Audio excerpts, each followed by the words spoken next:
Je vais vous proposer maintenant la résolution d'une division posée de deux nombres entiers.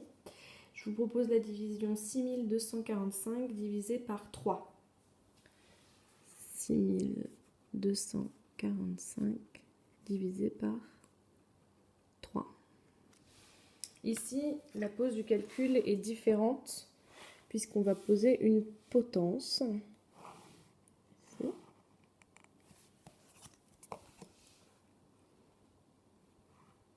L'objectif, grâce à cette division posée, étant de savoir dans 6245 combien de fois on peut mettre le nombre 3.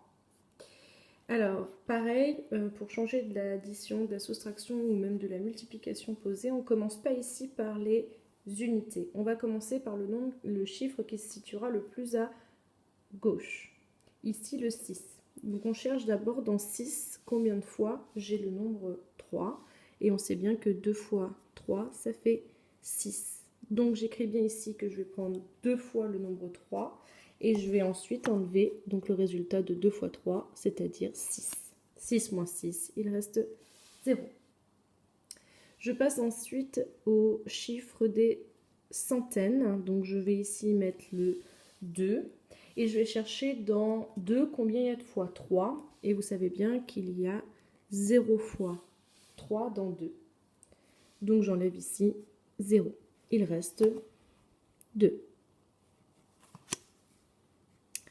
Je passe maintenant aux dizaines. Il y en a 4. Donc j'abaisse ici mon 4 à la hauteur du 2. Donc j'ai plus 2 unités, mais bien 2 dizaines et 4 unités, soit 24 unités.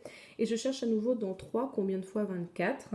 Et donc on connaît sa table de 3. Et dans 3 fois 8, on a 24. Donc j'enlève ici 24 à 24. Il reste 0. Pour terminer, il reste le nombre d'unités, ici 5. Donc même chose, je vais descendre le 5. Il reste 5 unités. Je cherche dans 5 combien de fois 3. Et je sais que dans 5, il y a une fois le nombre 3. Donc ici maintenant, 3 fois 1, j'enlève 3. Et il reste 2. On s'arrêtera là pour la division. Donc on pourra écrire maintenant que 6245 est égal à 3 fois 2081 plus un reste qui se situe ici, un reste de